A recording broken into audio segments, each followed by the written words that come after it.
جیسا میں نے عرض کیا کہ ابھی ہم پچھلے جمعے مدینہ طیبہ میں تھے، تو میں نے کوشش کی، جب وہ اندر پہنچ گیا، اندر پہنچنے کے بعد جب وہ ممبر کو دیکھا تو مجھے ایک دم حدیث یاد آئی. میں نے کہا یہ سامنے وہ ممبر ہے جس ممبر کے بارے میں اللہ کے نبی نے فرمایا میرا یہ ممبر قیامت کے دن حوض کوثر پر ہوگا، اور وہ ممبر اس وقت ہمارے نظروں میں ہے.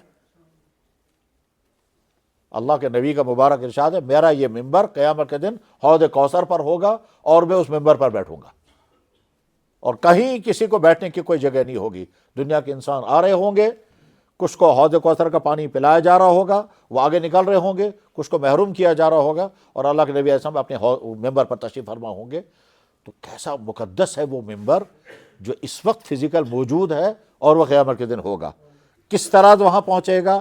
قیامت میں وہ ممبر ختم نہیں ہوگا قیامت سے پہلے کہ نہیں، قیامت سے پہلے ممبر ختم نہیں ہوگا، انسان ختم ہو جائیں گے.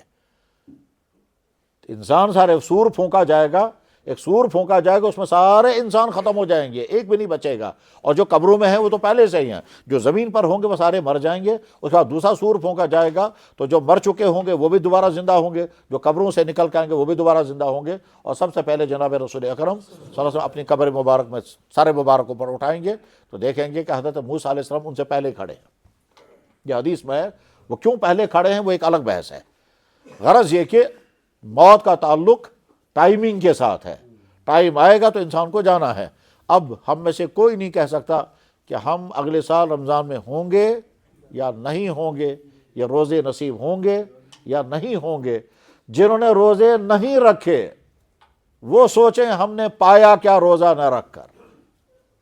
اس جسم کو کھلایا، آگے چل کر اس کو تو قبر میں کیڑے کھائیں گے. اور جس نے روزے رکھے وہ یہ دیکھے اس کا لاس کیا ہوا، کہ کچھ نہیں ہوا، فائدہ ہی فائدہ ہوا.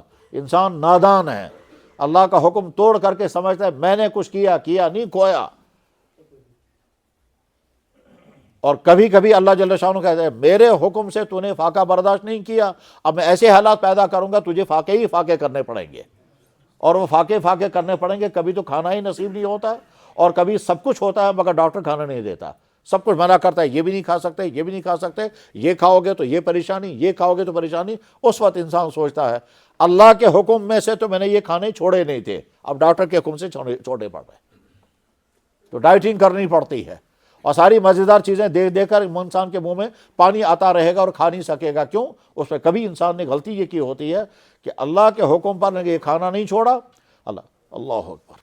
جناب اللہ کے حکم پر آپ نے پانی پینا نہیں چھوڑا، چھوڑ سکتے تھے نہیں چھوڑا. دیکھو اب آگے کیا ہوگا، اللہ بچائے. ڈائلیسس شروع ہو گیا، اور ڈائلیسس شروع ہو گیا، ڈاکٹر نے کہا پانی کا ایک قطرہ نہیں پی سکتے آپ.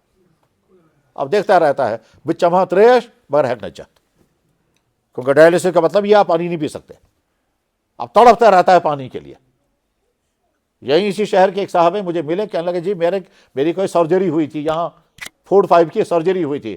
ڈاکٹر نے کہا تھا لکھ کر کے دے دو، 8 دن تک پانی نہیں مانگو گے. اس نے کہا جناب اگر سرجری میری کامیاب ہوگی میں لکھ کے دوں گا. اس نے کہا پانی نہیں مانگو گے. اس نے کہا جی ٹھیک ہے. سرجری ہو گئی، کہتا ہے 8 گھنٹے یا 9 گھنٹے جو ہی ہو گئے مجھے پیاس لگے. میں نے کہا پانی دے دو. ڈاکٹر نے کہا سوال ہی نہیں پیدا ہوتا. کہتا میں مر جاؤں گا. ڈاکٹر نے کہا تو مرے گا نہیں، تو رہے گا مگر پانی تجھے نہیں ملے گا. کہنے لگا جناب مجھے 8 دن تک پانی نہیں پینا تھا. اب میں نے اس سے پوچھا کیوں؟ کہنے لگا وہ ایسے سمجھو آپ جیسے پلستر کیا ہو، اس پلستر کے بعد اس کو سیٹ ہونے دینا ہے. اگر اس میں پانی گرے گا تو پلستر خراب ہو جائے گا. اسی طرح سے نئی سرجری جو ہوئی ہے اس سرجری میں پانی نہیں جانا چاہیے تھا، 8 دن تک مجھے پانی نہیں ملا. پھر میں نے کہا پھر کیا ہوا؟ کہنے لگے جی بس میں جب پانی کی وجہ سے تڑپنے لگا میرا منہ خشک ہو گیا. تو جب مجھے یقین ہوگا کہ مجھے پانی نہیں دیں گے، پھر میں نے سوچا یہ باتھ روم جاؤں گا وہاں جا کے پیوں گا. تو ڈاکٹر نے کیا کہا، آدمی کو پکڑ کر رکھا، کہا اس کو لے جاؤ باتھ روم اور پانی نہیں پینے دینا. میرے ہاتھ پکڑ کر کے باتھ روم میں بھی پانی نہیں مجھے پینے دیا. پھر میں واپس آ گیا. میں نے سوچا کہ اب میں کیا کروں گا. میں نے درود شریف پڑھنا شروع کیا. کہنے لگا مسلسل 5 گھنٹے میں نے درود شریف پڑھا تو میری پیاس بجھ گئی. اس کے بعد 8 دن تک مجھے پانی کی ضرورت نہیں پڑی. کہتا پھر میں روزانہ دن میں 10,000 سے 15,000 تک درود شریف پڑھتا رہتا تھا. اسی شہر کا آدمی میرا جاننے والا ہے. اس نے دکھایا بھی یہاں اس نے سرجری ہوئی تھی کسی بڑے ہسپتال میں کشمیر سے باہر. غرض میرے بھائیو رمضان رخصت ہو رہا ہے، آج آخری دن ہے. تو اللہ کے علم میں ہم نے رمضان کے ساتھ کیا معاملہ کیا. ٹھیک انشاءاللہ نماز کے بعد تھوڑا سا بیان کر کے پھر انشاءاللہ دعا کریں گے. اس میں ایک تو استغفار کریں گے، رمضان کی ناقدری تو نہیں ہوئی، یہ رمضان ہمارے مقابلے میں تو نہیں قیامت کے دن کھڑا ہوگا، کیونکہ رمضان فزیکل کھڑا ہونے والا ہے۔